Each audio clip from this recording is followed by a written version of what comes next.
Welcome, everyone. Welcome to CBST. I'm Jason Gary Klein, the Senior Rabbi of CBST, and it is such an honor to have the three of you here, and it is an honor to have all of you here. When I was texting with Jeffrey yesterday, he indicated that he was in West Bloomfield, in the Altaheim, right, where he came from as the book was officially being launched. And it's so special to me that you've chosen to be in this home for you, and this home for so many people here. How many people is your first time at CBST tonight? That's awesome. So please feel as at home as you possibly can, and come to chat with these wonderful folks, and also the folks who are come here even more regularly, and join them and join us sometime. To be in the presence of these great people, Tony Awards, EGOT. I mean, this is like, I'm not even sure. It's very, very humbling. Let's just put it that way. Welcome to Benj. Welcome to Alex. Welcome to Jeffrey. We're so excited. I don't want to speak for all of you, but I'm just going to speak for myself. I'm so excited for this conversation that we get to witness today. It was really thrilling, even just in these past week or two, to find out that Benj would be able to join the two of you and to have this kind of conversation with two moderators, interlocutors. We'll see how it goes. I do want to say that I was a little bit of a theater kid, maybe a little bit more of a theater kid. Not than you, but I was a theater kid. And I remember one of the lessons that Patrick Dearborn, the artistic director of the School of Visual and Performing Arts at Montclair High School, would talk about, is he would talk about sometimes people giving to SVPA and people taking. And he sort of had this notion that sometimes the actor who was the star of the show, although they were giving an amazing performance, was also like taking a lot of energy from other people. And I think it was Patrick's way of uplifting the people people didn't see behind the scenes as much. To say that sometimes it's the folks who are producing and organizing and stagehands and the techies who are giving. For me, because that metaphor I think has always been a useful metaphor around organizational life, around Jewish life, right? To be in the presence of three people who have given so much to the field and really uplifted theater's possibility, not just of transporting people, but transforming people, is humbling and awesome. And I don't want to take up too much more time. I did look back at a drasha that I still haven't given you a copy of, Jeffrey, that I gave about 7 or 8 years ago on Yom Kippur about Hamilton. And it just occurs to me, having had the honor of reading this book 5 or 6 months ago, Hamilton is a coming-of-age story. Yet the emotionally maturing Hamilton teaches us something about our internal children, including the ways through which, if we allow ourselves, we experience sheer joy. I was chosen for the Constitutional Convention. Hamilton cries out to himself and to the audience. The 7 words might reflect Hamilton's own surprise, but maybe we see his modesty coming through, his sheer exuberance for being recognized for his statesmanship. And I think that no matter how much in that moment we're taught that being an adult means acting like this and not like this, or like this and not like this, no matter how much our maturation processes teach us to talk less and smile more, I hope that we all experience moments in which humility and excitement meet, in which the experience that we have is actually hard to describe. In Yiddish, we have a word for this, and we call it nachas, I think.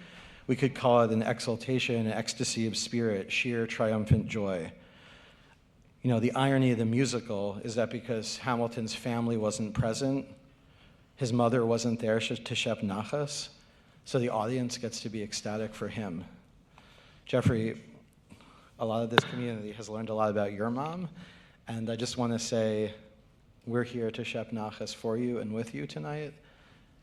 So thank you for coming home, and Alex, what an honor to introduce you, to formally introduce Jeffrey in our panel tonight. Welcome to all of you.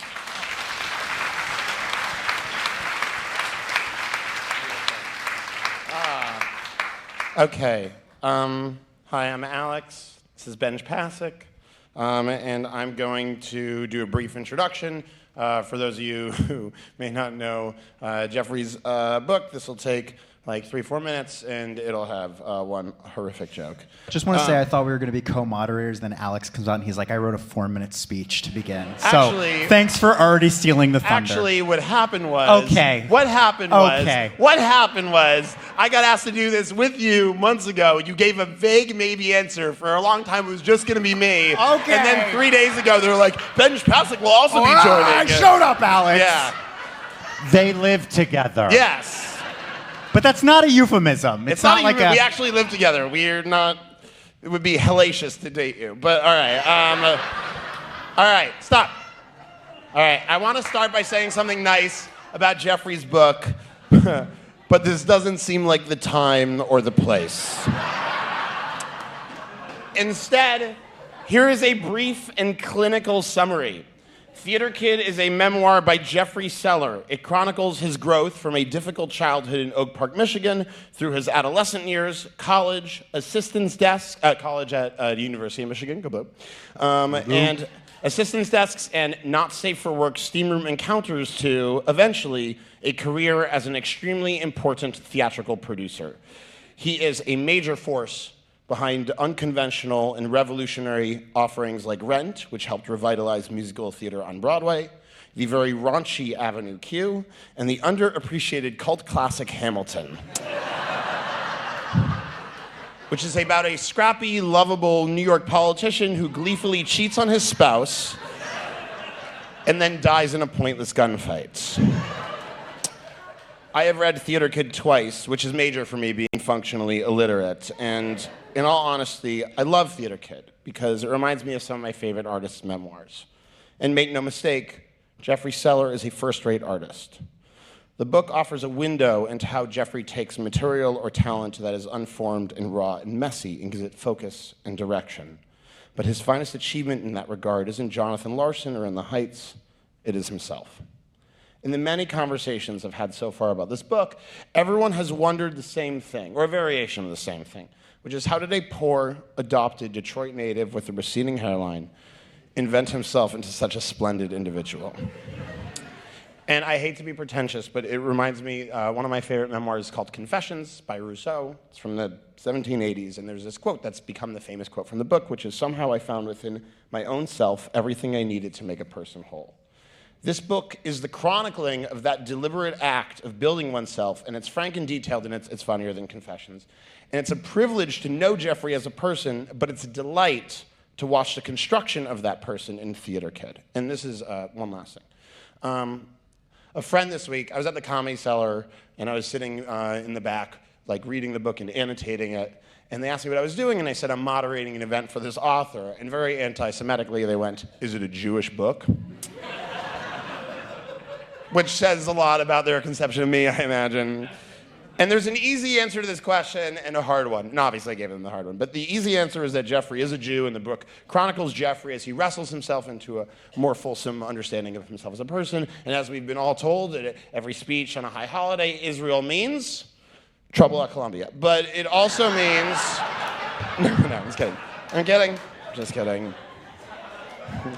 Israel means to wrestle. And, but there's another more interesting reason. The full line from Rousseau's Confessions is, I found within myself all I needed to make a person full, and I found I owed nothing to anyone. And what I think makes Jeffrey's book a Jewish book is that the subject is forced to look within himself to find what makes his life full, and instead of finding that he owes nothing to anyone, decides that he has a profound responsibility.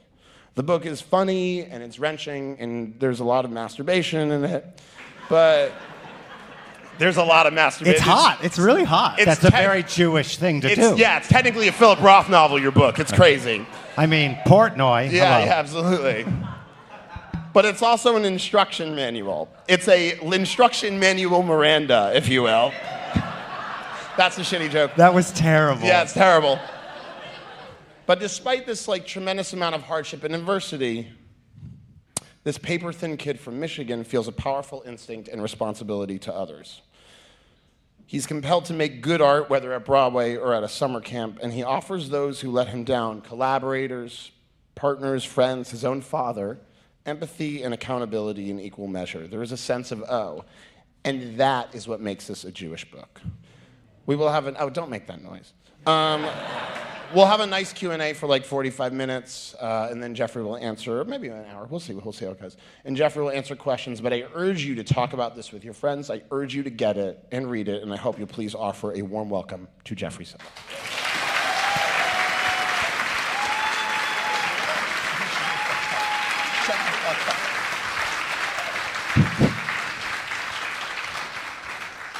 Well, that was very impressive, Alex. Oh, shut up. It was. So, does everybody in this room? Do you all know who Jeffrey is? Who's coming in? Who has no idea who Jeffrey is? Does anybody? Is there anybody Who's here because they love Dear Evan Hansen? Okay, calm down. Calm down.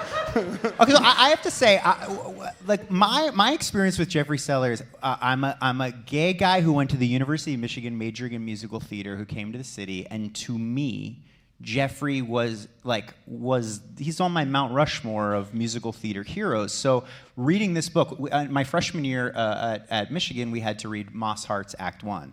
And this is, to me, the most analogous thing that I have read that is our generation's Act One. And Jeffrey, to me, was always this fully formed macher-in-chief, like the most amazing, generous producer. He came to my very first concert that I ever did in New York City, between my sophomore and my junior year. He was always the guy. And getting to actually know that you have an origin story yourself is beautiful and shocking and human and beautiful and so inspiring, because you've always been this fully formed person. And getting to see the story of how you became this person that is a mentor and someone that we all look up to is so moving and beautiful. So I just want to start off. I mean, I guess Alex is the funny one, and I'll be like the heartfelt one. But I'm reading your origin story here. What, you have a joke? I can do heartfelt. Okay. I have two speeds. All right. Okay. I can do heartfelt. I can do rabbi and schmuck in equal measure. Okay. There you go. Okay. Sorry. Go for it. Okay. But I want to start by... Can I say something about the Go Moss ahead. Hartiness of Yes, it? yeah, sure. It is really, although it's generally, I remember I read Moss Hart, and I mentioned it to you, and you went, yeah, a lot of that book is lies, which is true, but there is a sense of, I guess I was going to start by asking about him as artist, about you as an artist, because it's so funny. Theater producers, the most infuriating thing about producers generally is when they ascribe themselves a quality of artistry, and you never do that in this book, and it's full of really great artistry. And Benj, I know we both have questions, but I'm curious generally about your arc as an artist, as someone who sees their own taste developing, as someone who sees their own capabilities developing, and I thought that would be a good. Well, you asked it, so let's go. Okay, yeah. It's general, but go. Hello. A producer is not an artist. A producer can be a parent of an artist. A producer can be a nurturer of an artist, a cheerleader of an artist, a promoter of an artist, a critic of an artist. And so I can't say that in my profession I'm an artist. But I can say that when I was in the 4th grade and I was in the Purim play, and then the next day I went and wrote a play called Adventureland, about my two best friends, Bruce and Jay, and I falling through the shed and flying through galaxies onto an island that was filled with sheer terror, danger, and life-threatening obstacle. I was engaging in an artistic act. And that's in the 4th grade. And when like in 5th grade, when it was Valentine's Day, and just out of the blue, I got some construction paper, and I started cutting out a tree. And I made a tree with a big tree trunk, and then all the branches, and I made all the leaves out of valentines. And I pasted it to my wall in my bedroom while my family was probably watching the Detroit Lions game. that was an act of artistry. Okay, but can you fast forward to Rent? Can you?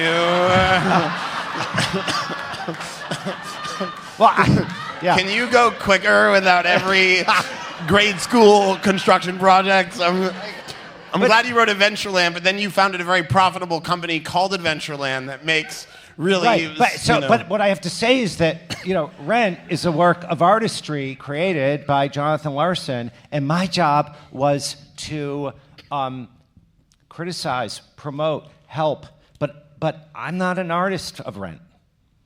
Jonathan is an artist of Rent, and director Michael Greif is an artist of Rent, and the designers are the artists. Okay, I can't believe we're being drawn into a semantic argument this early. But I'm, well, it's because you're you. yeah, but You like to argue. He's very contentious. But what I'm saying is, in these where are you pages- going? What I'm saying is, in these pages that you've had enough. Oh, sorry. Okay, in these- but hold it. But what I will say is, writing this book was an act of artistry. yes, there you go. Okay, I think that's where you are going. Okay, and you know what? It has a beginning and a middle and an end. And I had to engage myself as an artist. Is that where you wanted me to go? Sure, but Right. the content. Yeah, go. And what was so challenging and fun and tough was saying to myself, you have to make every single chapter have that beginning, a middle, and an end. You have to make sure there is a great conclusion to every chapter to justify its existence on the page. And in the same way that you have to do that when you make your comedy act, and you have to do that when you do Dear Evan Hansen, every single piece had to have that arc. And then the whole had to have that arc so that it has a major dramatic question in the beginning, it rises, it reaches a crescendo, it has hopefully a point of no return, and then a denouement. Okay, so I'm listening to you, and there's tremendous generosity in how you're describing the role of a producer. And as a writer, I think that's very kind. But I have to say, having worked with producers that I love and producers that I don't love, the producers that I love are the ones who understand story. The ones who I respect the most are the ones who I think do have creative instinct and that demand a respect from the artist because they actually can speak the same language. So I'm curious, from your perspective, how did you develop that, and how do you bring artistry to the role of producer? Because I do think there is something intrinsically artistic about it in how you're relating to artists. Well, I think it's because when I'm sorry, I'm going to keep going backwards because all of the. What, do you have a third grade project that was especially important? I was in the womb, and I noticed the umbilical cord. It looked like a seahorse, and it was just like,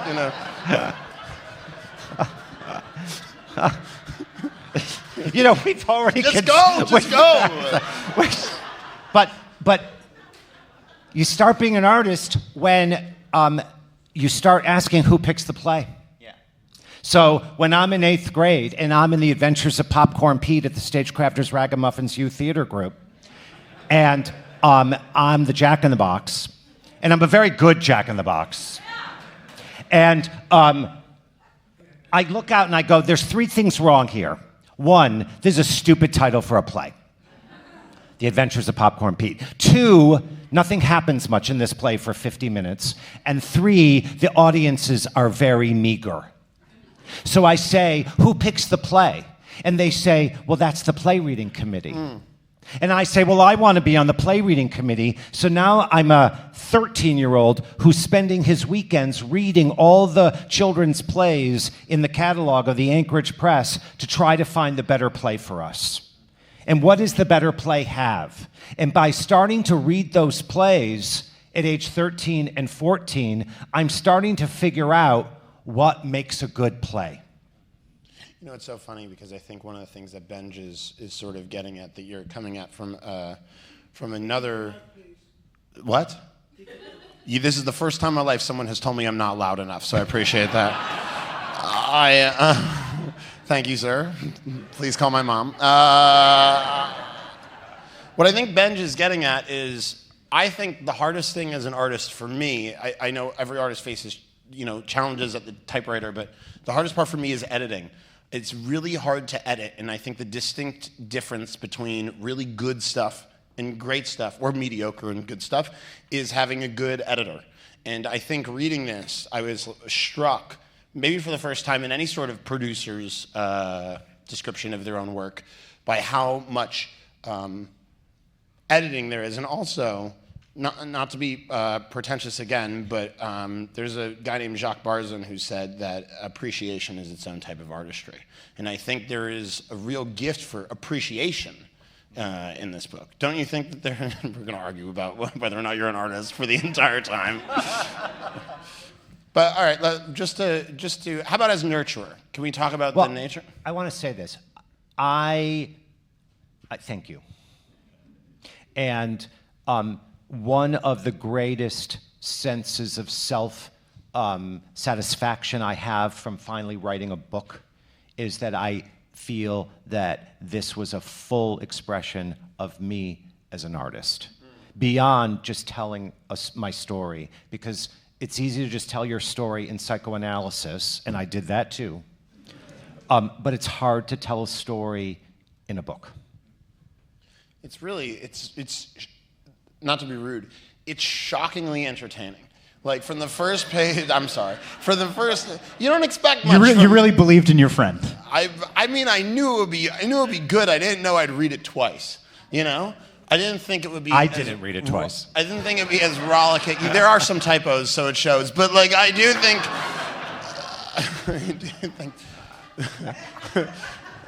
I'm curious. There were parts that there were periods that I had never heard of before, and that was another thing. Such a fun trip through, like the 1989 Broadway season, which you talk about in passing. It was so curious. There were no original musicals on Broadway. There were 3 subpar nominees. There were no nominees for Best Book and Best Score. And I was really, curious if you could talk about some of those early. The 1989 Tony Awards. Yeah, Benj. please. Wait. Well, I think what Alex is getting at is like Rent really changed. Is that the Jerome Robbins Broadway year? Yes. Yeah. Yeah. And the review from overseas and Rent really widely is viewed, I mean, as the game changer of bringing the contemporary sound that now exists on Broadway. Without Rent, there would be none of the shows that I think of as the contemporary classic shows. It really started with Rent as part of this generation. So, like, what led to that sort of the sort of desert that preceded it, and what was the sort of tone and nature of how the Broadway community was feeling before Rent changed the game? The year that I graduated Michigan in 1986, I think was the year that The Mystery of Edwin Drood won for Best Musical. And it was a nice show, but it wasn't a great show. Sorry. The year before that, Big River won, and it was a good show, but it wasn't a great show. And my point is that by the 80s, Broadway was really drying up. And if you really look at that period, from 1983, 82, 83, all the way to Rent, Broadway is basically held up by 4 legs. Cats, Phantom, Les Mis, and Saigon. Why? It was hard to raise capital, and the cost of putting on a Broadway show was becoming prohibitive.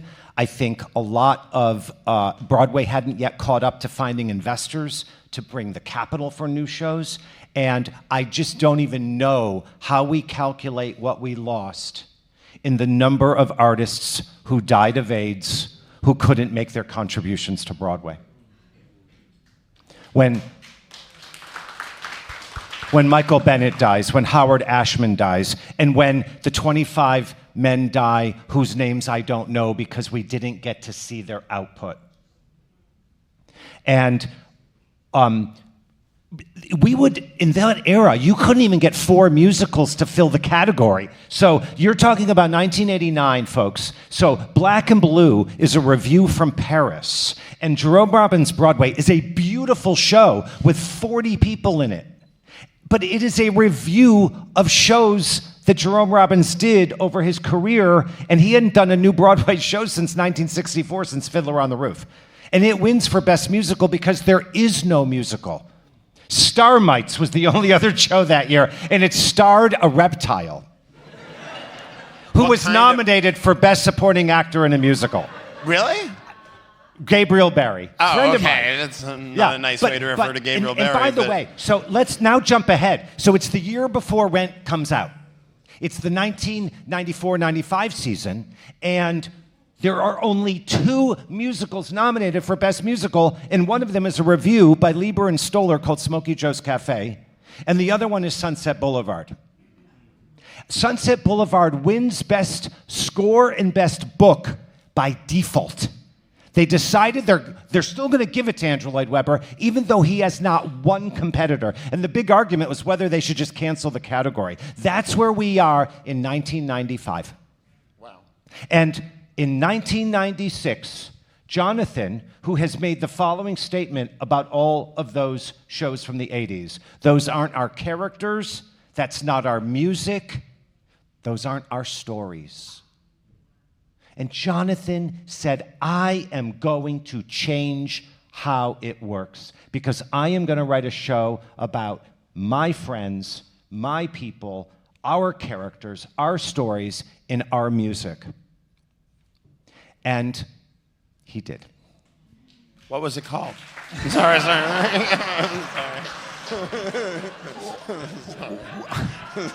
Okay, so now we're getting into the rent of it all. Were you born? Come on now. I've seen it with Adam Cantor. But how did the Jonathan Larson relationship? Obviously, you detail it in the book, but how did that all come to be? And I don't know whether you want to start way back or we want to jump ahead to you being in New York. Where do you prefer to go with this question? So, you know, all of our lives in the theater are this incredible combination of luck, skill, talent, and luck for me begins when it's the fall of 1990. Right after Jerome Robbins wins the Tony for Best Musical by default. And here's where I am. Oh, this is my favorite story in the book. Here's where I am. I am a booker at Barry and Fran Weissler's office. I've been there for 3.5 years, and I just don't want to do it anymore. I don't like being a booker. I don't like that I have to keep my mouth shut. I don't like that I am not allowed to give notes on their new shows that they're doing. And I want to leave, but I'm afraid to leave because I have guaranteed student loans I have to pay every month, and I have to pay the rent, and I have no money, and I'm so frustrated because, like, how am I going to get out of here? But how am I going to be a producer? And what am I going to produce? There are no shows anymore. I'll never be able to raise any money. I'm so frustrated. I'm almost in despair. Number 2, I've just broken up from a long-term 6-year relationship that I naively thought as a 20-something would be for the rest of my life. And when you break up at age 25, I was scared. A, I was scared of AIDS, but B, I was scared I'd be alone for the rest of my life. And then my friend says, you want to go see this thing? I'm going to see my friend's show. It's called Boho Days, a rock monologue. And I've never even heard those 2 words together, like rock and monologue. So one person's going to talk, but they're not going to talk. They're going to sing rock. And it's going to be a play. So we go up to this little performance space. It was actually the second stage space at 75th and Broadway. And we go up the 3 flights, and there's an empty stage except for a piano, bass, and drums. And out comes this tall, lanky, curly-haired guy. And he's ferocious at the piano. And what is he talking about? It's his 30th birthday. And he's asking himself, I am a 30-year-old making rock musicals that no one wants to produce. He lives in a 4th floor walk-up on Greenwich Street where the bathtub really is in the kitchen. His friend is offering him a job at an ad agency as a copywriter, and he thinks, if I take this job, I can finally get health insurance. I can maybe get a better apartment. Should I give up writing rock musicals? No one wants to produce them anyway. Or should I stay true to my craft? And then one more thing. He has a relationship with a girl, a woman that he really likes, but he knows she's not the right person for him. And he's struggling with, do I have the guts to break up and be alone and find the right person? Or do I stay and be safe? And he's doing it in these amazing songs that are making the hair on my arms stand up. And I'm watching, and I'm crying, and I'm cheering, and all these feelings are going, and I'm like, how does this guy who I have never met before in my life, he's telling my story. So after this incredible performance, I'm a little shy to meet him at the party after, so I wrote him a letter the next day saying, Dear Jonathan, my name is Jeffrey. I want to produce your musicals. And so, like, that takes some moxie. Like, how does one? What do you have to say? When and does he ever call you? I'm leading the witness, but Fair, you fair. have to. It's your I will. punchline, please. So I write him this letter. I want to produce your musicals. I sent, back then we actually wrote a letter. We put a stamp on the envelope and we put it in the mail. I got his address on Greenwich Street, 508, something like that. I send it, and away it goes. And I'm still toiling away at the office. And the day after my birthday, so it was my 25th birthday, I'm sitting in the conference room eating my carrots. I could not afford to buy lunch. I made a peanut butter and jelly sandwich and ate some carrots every day. I'm eating my carrots, I'm reading the New York Times, and in walks my boss, Susan Weaving, with an envelope, a little envelope.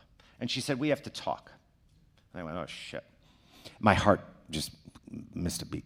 And she says, "You don't belong here. You don't want to be a booker. You want to be a producer, and you need to go off and do what you need to do." And I froze. And the blood drained from my head. And I said, "Oh." She said, "You're going to be okay, but you have to go." I said, "Oh, so I guess I'll finish up on Friday?" And she said, "No, you need to leave now. Here is 2 weeks' salary, and you can go get your things and leave." And I'm shaking, and I'm embarrassed because I have to walk out of the conference room down the hall and see the other workers and walk by them and go pack up my desk and exit. I'm feeling it right now. And so I do, and I'm ashamed, and I'm not yet feeling this freedom. And so I pack up my things and I get on the 2 train and I go home to Brooklyn and I call back John. Oh, I'm sorry. You missed the punchline. The best part, Jeffrey. I'm sorry. Here, I'll tell it. No, I'm Okay. sorry. You know what? No, I'm going to finish. As you're getting fired. No, so you're getting as fired. Susan is firing me, so she's firing me in the conference room, and you know when you get a phone call at your desk and you're not there, so then they do all call. They do the all call on the intercom. And on the intercom, while she's handing me that check, they say, "Jonathan Larson on line 3. As Alex would say, Baruch Hashem. That is the universe catching you. That's God opening a window while he's shutting the door. I know. But having said that, what did I say? I said, "Tell him I'll call him back and get a number." So when I got home, I thought, well, you got to do something, so call back Jonathan Larson. So I called Jonathan. I said, "Hi, this is Jeffrey Seller." He said, "Hey, how are you? I got your letter." And I said, "How are you?" He said, "How are you?" And I said, "I don't know. I was just fired from my job." And he said, "Is that a good thing or a bad thing?" It was a good thing. I said, "Well, if I'm to believe anything about your show that I just saw, it's a very good thing." How do you become the kind of person who writes the letter? That's the question I have. There are people who write the letter, and there are people who don't write the letter. What about the way that you were raised, that you came up in the world, that you developed this moxie, that you believed in yourself, that you're the kind of guy who writes the letter? Talk about chutzpah. It's in the genes. You know what? I think someone can try to learn chutzpah, but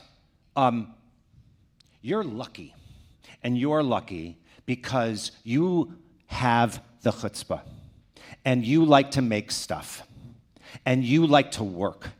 And that is in our genes. Yeah, but so is Tay Sachs disease, so it kind of evens out. It's definitely like par for the course, you know? Between that and IBS, you know? But I do think I mean, Benj, you're right. But like, what gave me the chutzpah to pick up the phone and call this community theater called Stagecrafters on a Saturday afternoon when I'm 11 years old. But I'm asking, what is it? Because I do think that the biggest difference that I see of the people who, yes, having taste and having access and all of these things, but I think the biggest differentiation that I have noticed is audacity. It comes down to audacity and whether you believe that you deserve to be there. So how, especially, you talk about being, growing up in Cardboard Village in a not wealthy part of, the Detroit metro area. Like, how do you develop a sense that you have the right, especially coming from humble circumstances? So many people who end up being producers on Broadway come with money, come with access, what joke are you about to make? I'm asking you a real goddamn question. No, but it is a really brilliant question. But, I mean, what I was expecting Benj to get towards is, like, the first part of this book, you're parenting yourself. And just reading it, I kept thinking, wow, this person really found some. I would ask Benj's question, and yes, and it with being like, where does someone find that internal resource that so many people don't ever have to reach deep down and grab? And I'm wondering if you're, maybe you're too close to the subject, but I'm wondering if you think the fact that you had to parent yourself as a child, the fact that you had to parent your parents as a child came to bear in the early part of your professional life. Very bleak time for Broadway, very bleak time for theater. And do you feel that way? You're also asking a question about nature versus nurture, interestingly, because I'm an adoptee who frequently felt that what I could relate to was that segment on Sesame Street, one of these things is not like the other. And I was adopted. I looked different. I started to become aware that I'm different, which becomes, of course, I'm gay, and then the shame of being poor. Benj, you used that word that used to literally make my heart skip a beat with nervousness and anxiety, which most of these folks don't know because they haven't read it yet, which is the first two words of the book. And the first two words of the book are Cardboard Village. So I'm going to tell you what that is.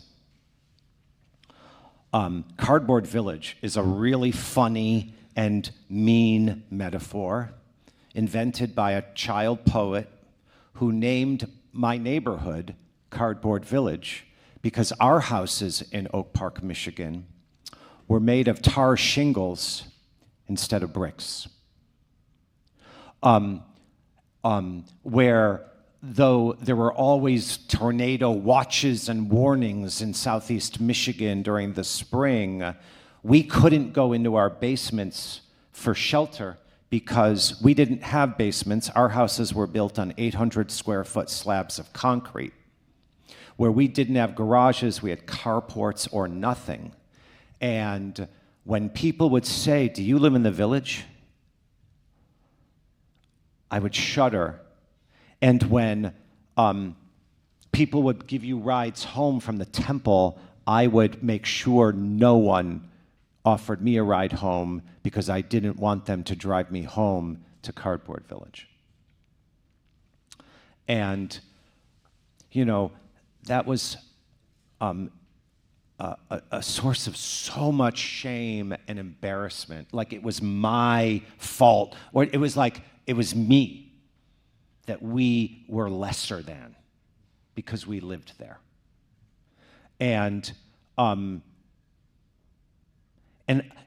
so you're bringing up two things. One is this, so I have this intense interest in theater and I have this intense need to get the hell out of here because I want to climb or run or how am I going to get out of Cardboard Village?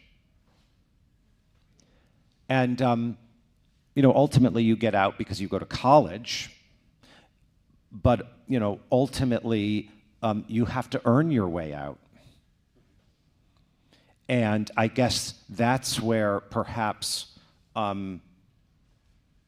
the nurture part comes in, because in having to parent my parents and having to be so poor, I had to find my own way to earn my way out. But even when you talk about college, go blue. First of all, you go to the admissions person, like you pursue it. I'm curious about like where the tenacity to pursue it. Is it just about escaping circumstances that you no longer want to be a part of, a complicated home life, growing up in Cardboard Village? Like, how do you become the guy who writes the letter, who calls the theater company, who goes to University of Michigan, who is so doggedly pursuant of circumstances that are greater than what you've been given?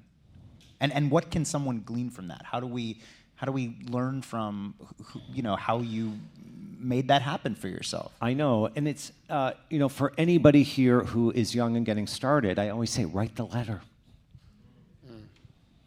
Still, to this day, write the letter. And as you will see if you read the book has several letters.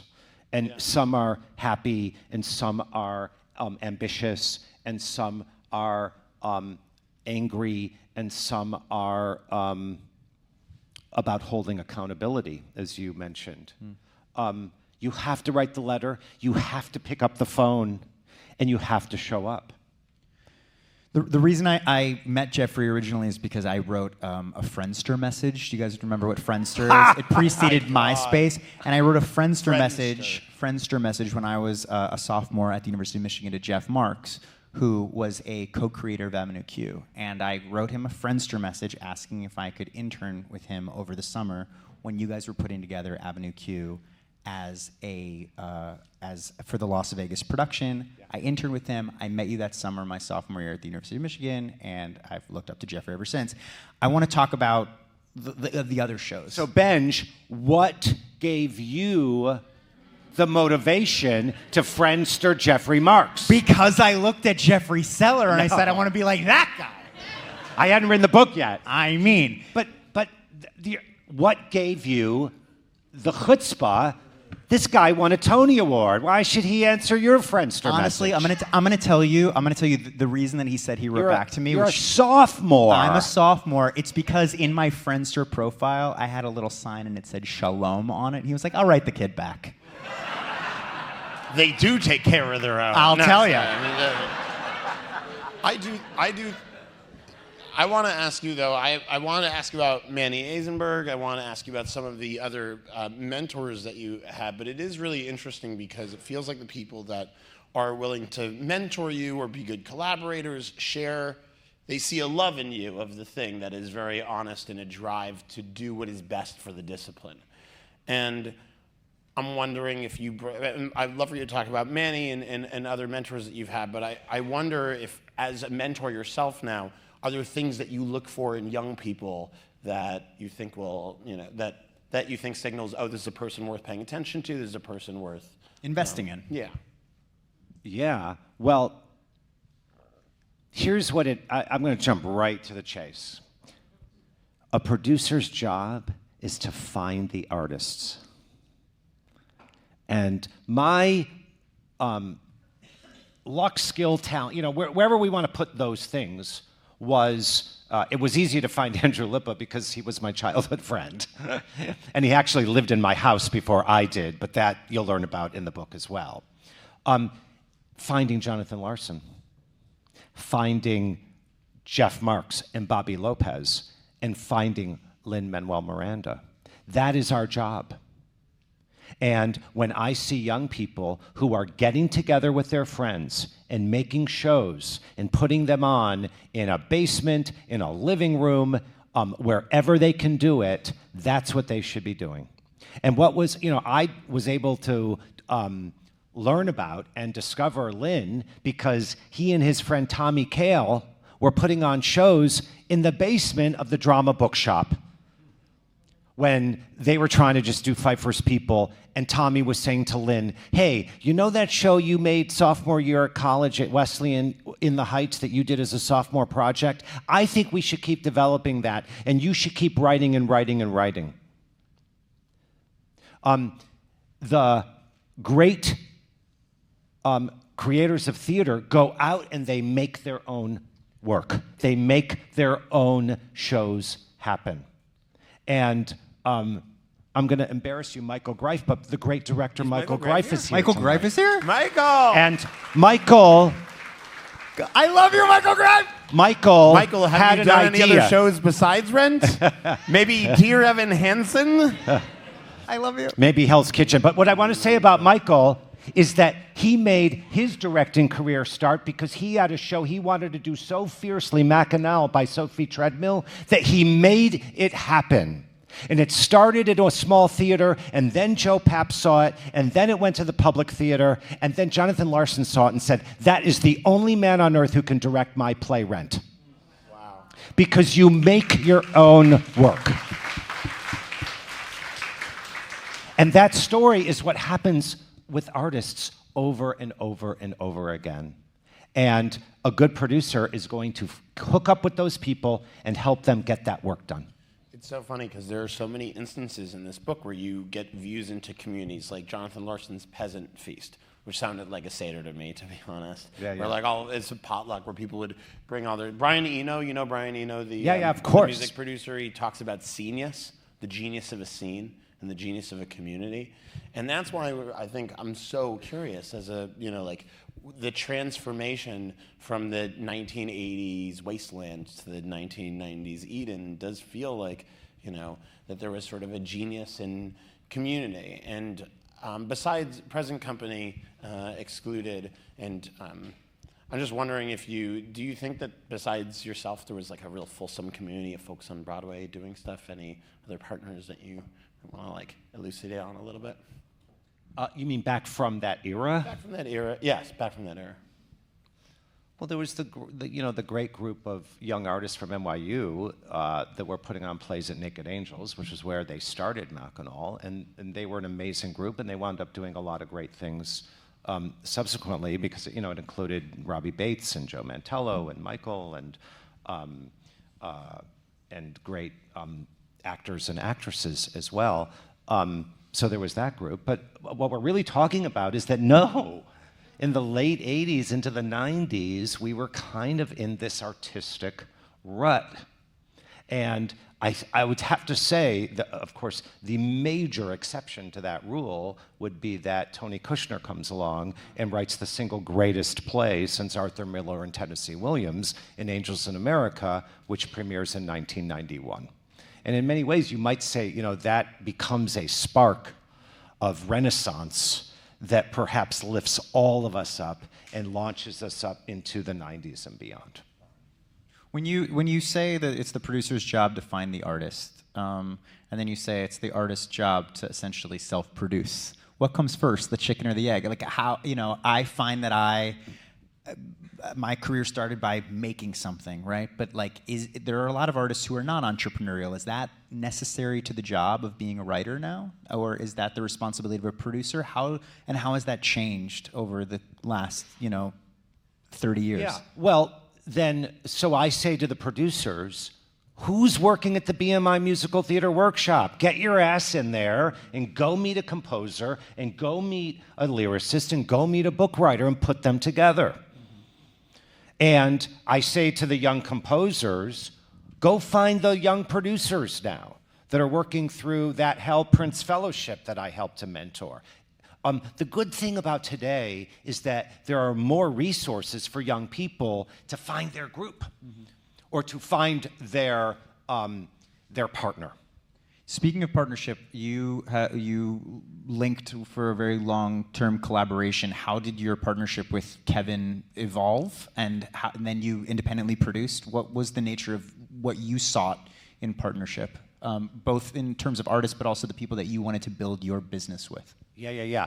Benj is referring to my 20-year beloved business partner, Kevin McCullum, and it was with Kevin that after I got fired, I mean, here's the funny thing. I get fired from the Weislers, and then I hook up with Kevin McCullum, and we actually start a new booking agency.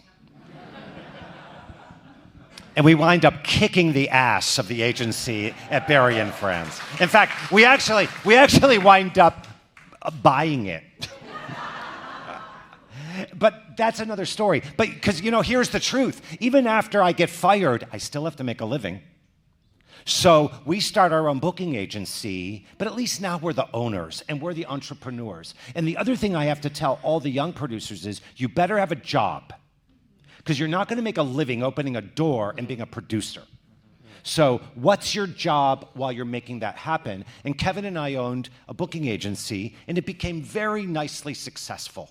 It belied the rule that you can't make a living, but you can make a killing, because it actually was that middleman job where we could make a living. And while we owned that booking agency, by the way, that was the booking agency that gave us the money to give Jonathan the $10,000 he needed to go make a cassette of his workshop of Rent from 1994, when Kevin said to Jonathan, after he fell in love with the show, "What do you need?" And Jonathan said, "I need to record what we just did." And Kevin said, "Here's the check." Where did we write that check from? Our booking agency. And then when we decided that with New York Theater Workshop, we're going to do Rent, and we have to come up with $125,000, we find one investor to put up half, and now Kevin and I have to put up $62,500.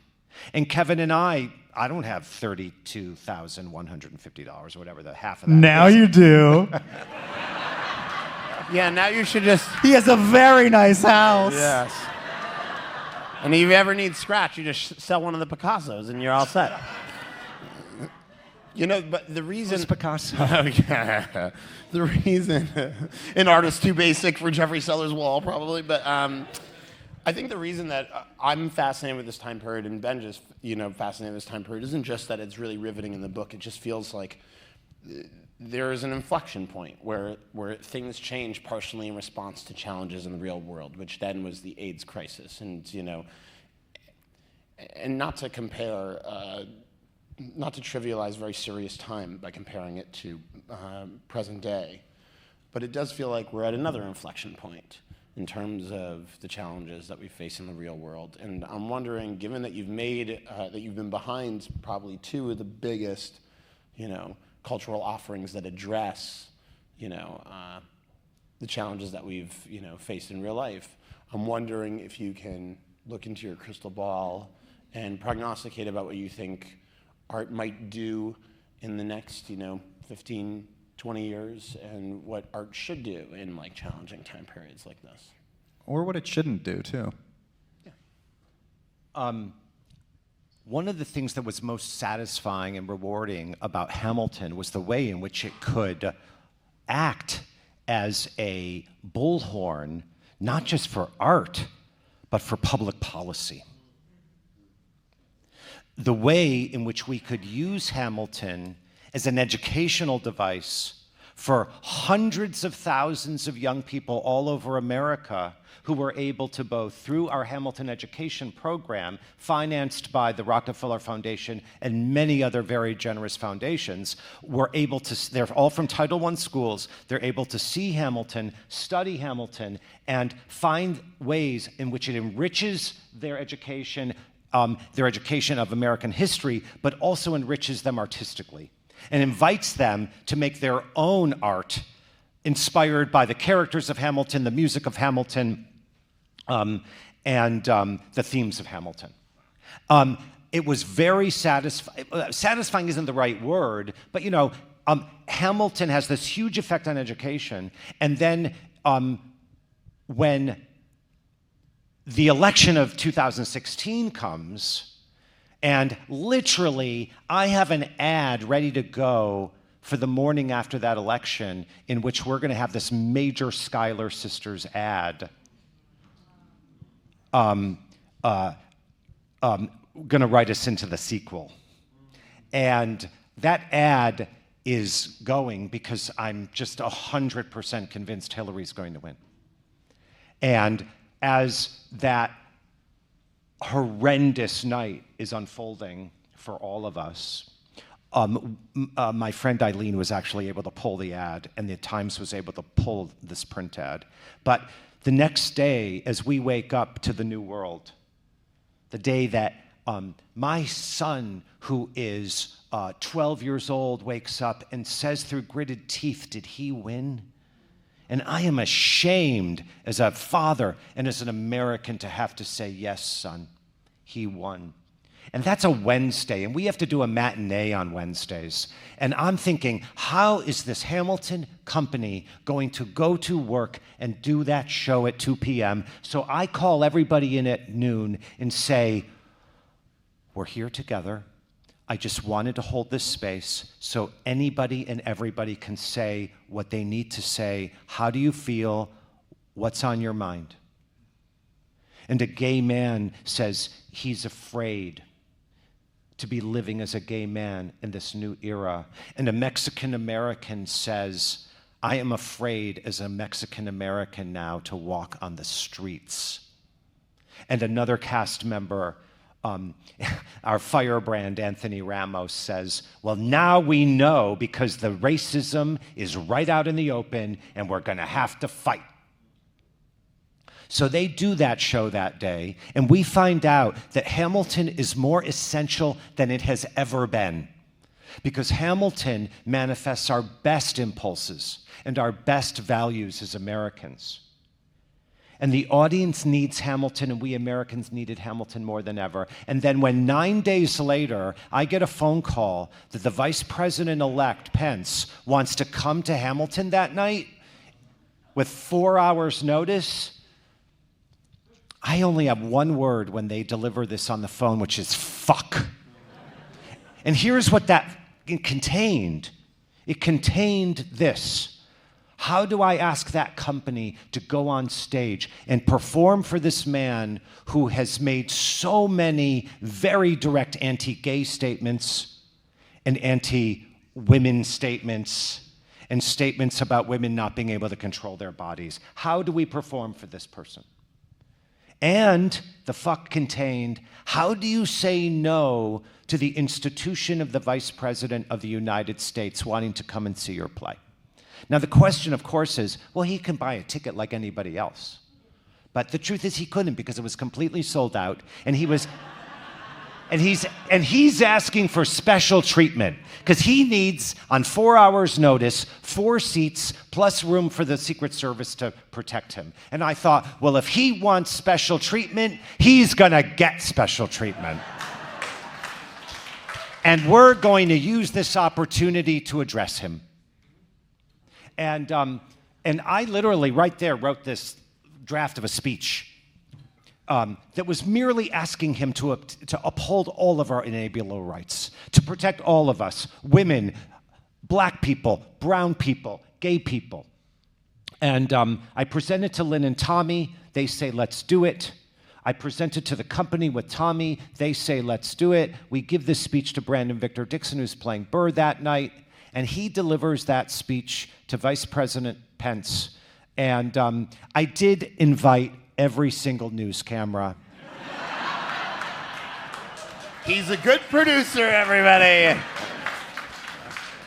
I want to ask. Called Michael Paulson and was like, and I did invite the New York Times, and that story, of course, both ricochets around the world when Trump decides to magnify it by tweeting about it endlessly over the course of that weekend. And in some ways, that was one of the first protests against that new administration. I want to ask But that was the way we could use Hamilton to engage with American politics and try to affect policy. Go. Yeah, well, I want to ask, I think probably what you're going to ask, which is, right now, I know that I and a lot of people feel really beaten down. We're in this era where it's like, how do we, why? Yeah, okay.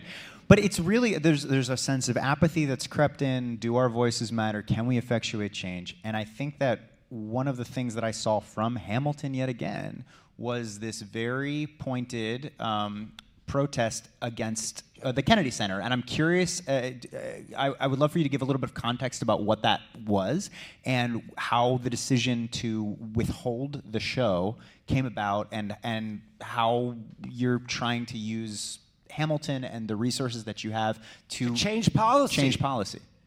Because obviously, I mean, just canceling Hamilton at the Kennedy Center is not going to change the policy, but there could be an effect. And here's what I have to say. First of all, first time Hamilton plays the Kennedy Center is 2018, and we are right in the middle of the Trump administration. So it plays great because in the first administration, he doesn't touch it. The Kennedy Center, folks, is founded as an idea under the Dwight Eisenhower administration. Okay? It's built in the late 60s during the Nixon administration. It opens in 73 with a beautiful concert of The Mass by Leonard Bernstein. It has been a bipartisan and nonpartisan organization since its founding, in which extraordinary professionals run it, and it has a board of directors that has, for the most part, been 50-50 Republicans and Democrats appointed by the President of the United States. And frankly, Trump left it alone. We played, and it was a sensational run. We then played a second time. And then what we saw happen is this moment of retribution and authoritarianism in which on a Friday night in February, he announces he has fired Deborah Rutter, the executive director, who is a very, very brilliant professional. He has fired David Rubenstein, who, by the way, is a nonpartisan, joint good guy who works with Democrats and Republicans his whole career. And he's fired, and then he fires every single Democratic member of the board, and he installs all Republicans, and then he actually has the audacity to say the board elected him to be the chairman, which was utter horseshit. It's so funny because, well, it's not funny. It's a tough gig. Part of me is like, when he was like, Yeah, I'm gonna run the Kennedy Center, I was like, oh, buddy, you don't want that job. Like, that's a really difficult. Yeah, well, we know why. You think you know bankruptcy? You don't know nonprofit theater bankruptcy. Yeah, It's like a whole different bankruptcy. But in any event, after that happened, I go back to Lynn Time. I said, we can't, and we're scheduled to play there next year, and it's already been announced because we're going to be part of the 250th anniversary of the United States of America. And we said, no way. We are not going to allow them to use their profits from Hamilton to further their right-wing agenda. Now we're getting the head nod, which means we got to move into the audience participatory section. I just want to say, like, we have not covered like Rent's ascension to world domination. We haven't talked about Avenue Q. We haven't talked about the most controversial and amazing Tony's battle between you and Wicked. Guys, it's all in the book. Please read the book. Tell everybody that you know to read this book. It's so good. It's so fun. It's so entertaining, and also emotional. I actually was crying. The book. Let's hear from the audience. Okay, if anyone wants to ask a Avenue. Okay. Oh, also, I have a question before the end.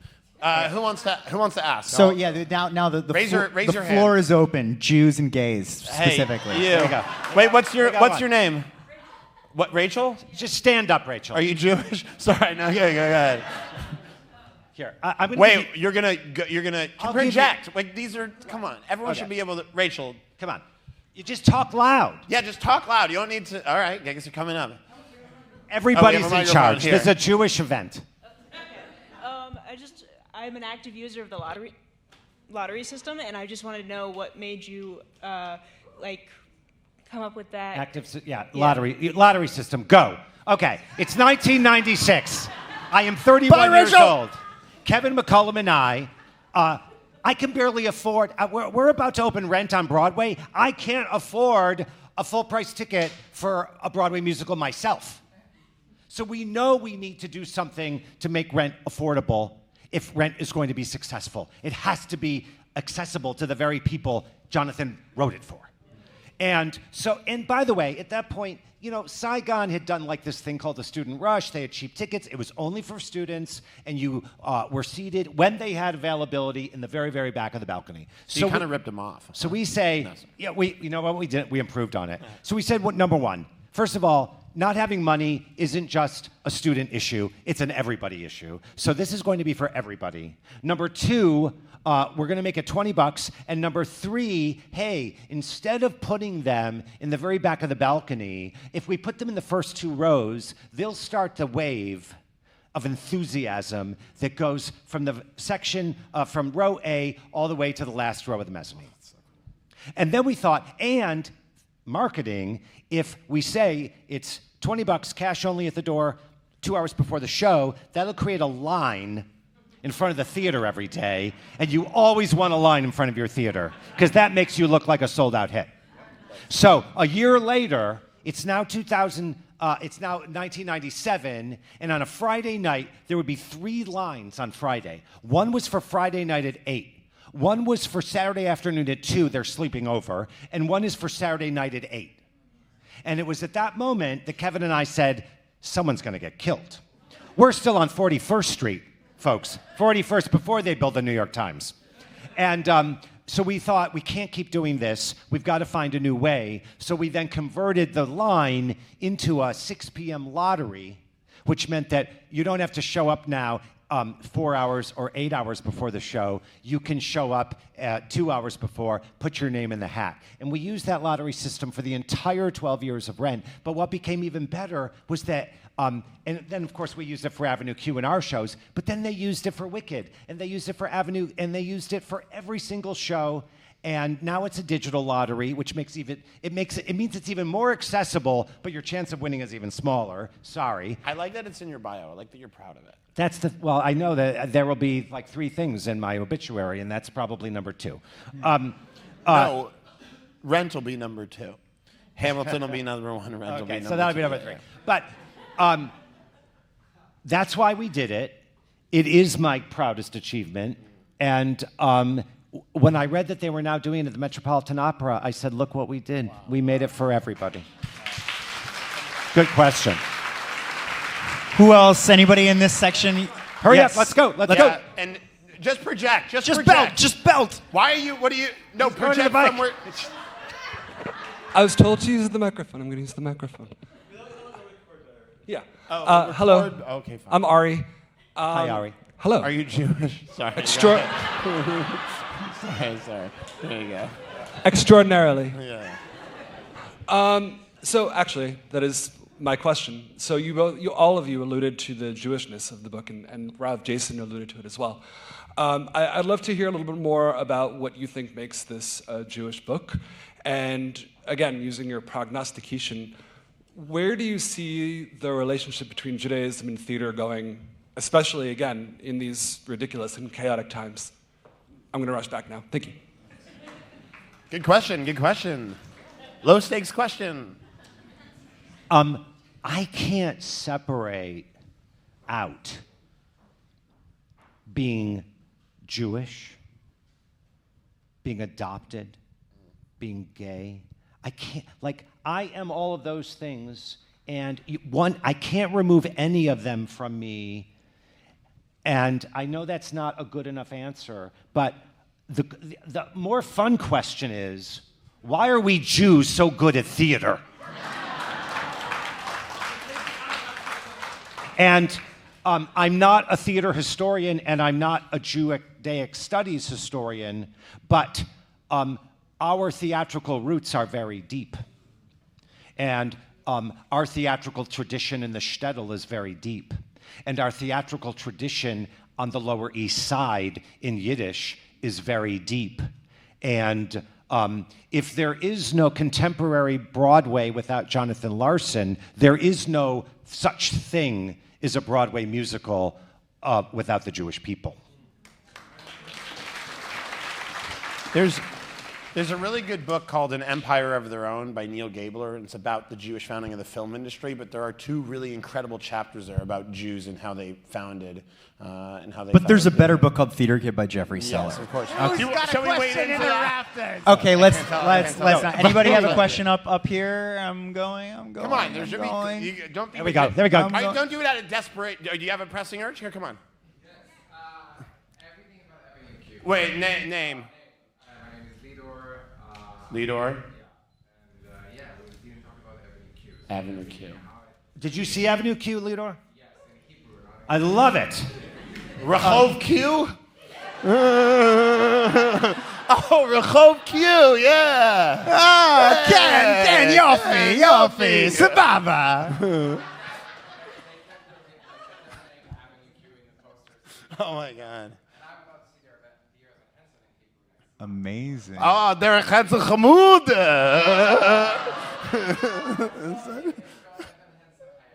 Oh my God. That's even sweeter. Will he be Jewish? Well, Evan Hansen. He's very. Is he Jewish? He's Oh my very, God! listen, You should do a swapped version where Evan Hansen is Jewish and the annoying Jewish kid Jared is a guy. very Jewish coded. Very Yeah. Jewish coded. Yeah. But like, I'm Has okay, anyone so- Jewish ever portrayed Evan Hansen? I Just want kidding. to There help. you go. I want to help his. Yeah, So you just Avenue want to Q. know anything about Avenue Q? I'll give you the. I want to know about the Tonys campaign. He doesn't even know what the Tonys are. Yes, What do he you mean? does. Yeah. No, he wants to know about it. I It's know like what you Neo want. Fears, but for America. We're, You know, we're fighting about how to answer a question. Yeah. But here, okay, are you ready? Do the Tonys campaign. It's crazy. People hate it. We could do that. People Not hate people what? hate it. People Alex, get this it. is Jeffrey's event. Sorry. Okay. My God. You know, this kid never even heard of a musical 5 years ago. That's true. It's not wrong. This is like the genius comedian from answer- Boston answer the who qu- suddenly answer- is becoming a theater queen. Don't clap for that. Just. Sorry. I want to give you just a little bit. So there's these two guys, Jeff Marks and Bobby Lopez, and they meet each other at the BMI Musical Theater Workshop, which is a training ground for composers and lyricists. And they get this idea, we want to write a musical, but we want to use puppets because we think puppets will be able to sing in a more honest, fun, and transparent way than a human being. And they get this other idea, what if we took the idea of Sesame Street, the form of Sesame Street, and we imbued it with all of the issues of what it's like to be a young adult. And they start writing songs, and they say, we're going to write a TV show that's like Sesame Street for adults. And then they find a puppeteer named Rick Lyon, and they start doing some workshops. And I go to see a workshop that they do at a church underneath the City Core building all the way back in 2000. And they announced to the crowd that they're going to do a TV show called Avenue Q. And they have some, and they start the show, and the first song I remember them doing was If You Were Gay. That'd be okay. I mean, because, hey, I'd like you anyway. And when I saw those two puppets, Rod and Nikki, doing that song, I fell out of my chair laughing. And what that said to me is that I am hearing, I am being exposed to something that is completely surprising and that is completely affecting me in a way I've never seen on stage before. And then when they do Everyone's a Little Bit Racist, I know I am in the presence of genius. So after that evening, I say to them, well, this is an amazing show, and I wish you luck with your TV show. I don't do TV. So, but if you ever decide you want to do a play, give me a call. They called the next day. Were you getting fired, or was there? Sorry. But wait, tell a little bit about the Tonys campaign, please. Okay, so I'll just give you the brief, which is that I want to say by 2003-04, Broadway is starting to cook. And now, instead of just having one or two musicals, we're having a lot of new musicals. And it actually turns out to be kind of a bumper crop year because there's like 6 new musicals opening on Broadway that year. And of course, the mega hit is Wicked, which opens about 4 months after us. And like, we're this little show. We open on Broadway, and we're like doing 75% business, 80%, and we're in a 800-seat theater. And then Wicked opens, and it is just turning into this gargantuan hit that is just expanding every week.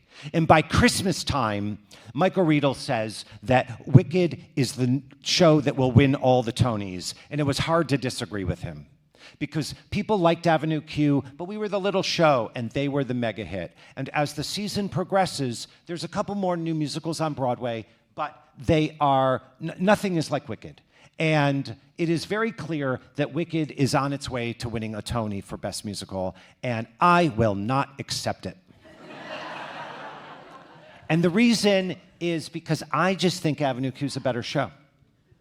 But what the problem is that Broadway has a pretty good tradition of voting for the big show, the successful show, the blockbuster for Best Musical, regardless of quality. That may have or may not have played out when Into the Woods lost to the Phantom of the Opera. It may or may not have played out when Thoroughly Modern Millie beat You're in Town. I'm giving you just a couple of examples. But So we decide, how can we change the idea for the Tony voters that instead of voting for the most successful show, it's not best success, it's best musical. So we have to change their thinking. We have to make them feel like they can vote for what they liked the best. And it's an election year, and we have puppets. So we have two ideas. One, let's actually do a campaign. And I want to say that no one had ever done a campaign for Tonys before. There had now been big campaigns in Hollywood, which we know Miramax was the pioneer of, but there had never been a campaign for Broadway. And we thought, we really can't campaign. It's unseemly. But you know who can campaign? Puppets. Because they're not human. So we created this whole campaign with the puppets saying, like, vote for Q and, all that kind of stuff. But then on top of it, composers Jeff Marks and Bobby Lopez got another idea, which is we'll write a song. So they wrote a song called Rod's Dilemma. And in this song, Rod the puppet has a dilemma. He has to vote for the president of his Rotary Club. And he doesn't know who to vote for. Should he vote for the hot guy he has a crush on? Should he vote for the most popular person? Or should he vote for the person who he thinks is most qualified? And he goes around to all the different puppets and asks their advice, and everybody gives him advice, and the chorus becomes, vote your heart. So we create a CD of this. There are still CDs in 2004. And we make the song, we make this fabulous CD, and we wound up, we presented it at the Road Conference in the spring to all the Road presenters when they came in live. And then we handed a CD to every single one of those people, and then we gave a CD to every single member of the voting, everyone who votes for the Tonys. And when we put this CD out, it changed the thinking. And people started to go, oh, vote your heart. And it never once mentioned Tony Awards or anything like that. And 3 days before the Tonys, there was a Gold Star, or what's it called? Gold Derby says, chance of winning for Wicked, 100%. And the New York Times does their bullshit thing on Friday, chance of winning, 100%. And on Saturday afternoon before, Kevin McCullum, my business partner, calls me, and he goes, guess what? So-and-so won the Belmont Stakes. And I was like, Kevin, what the fuck are you calling me about a horse race? He said, the odds were 40-1. The horse won. He said, it's a sign. So we get to the Tonys the next night, and we know we're going to lose, but Kevin and I will not stop thinking maybe we'll win. And early in the evening, Harvey Fierstein comes out, and he announces Best Book, and suddenly it's Avenue Q, Jeff Whitty. And I think Kevin and I looked at us and said, we're going to win. Then they come out, and Carol Channing comes out, and she gives the prize for Best And Score. LL Cool J. Don't LL Cool J. And they announce Avenue Q, and we win for Best Score. And then we lose every single award till the end of the evening. And then finally, in the last moment of the evening, Sarah Jessica Parker and Nathan Lane come out. And Nathan Lane looks down, and he literally does a double take. And he pauses, and he says, the winner is Avenue Q. And I have to say, of all the events, that was the funnest night of the Tonys I've ever had. Thank you so much, guys. This is... Yeah. Thank you, Ivan. Our president of CBS. We were wrapping up. You we didn't were even wrapping give us up. the hook. No problem. Thank you all so much for coming. Benj and Alex, no stuffed toros for you, but... Oh, thank you. What's it, Hebrew? Oh, thank you. It's a sitter? Was my second grade graduation? This is... Absolutely. All right, Thank everyone, you all. You're all released. We have Minion starts in 10 minutes. We'll do... how about a round of applause for Jeffrey Seller? Jeffrey Please tell people about the book. Seller!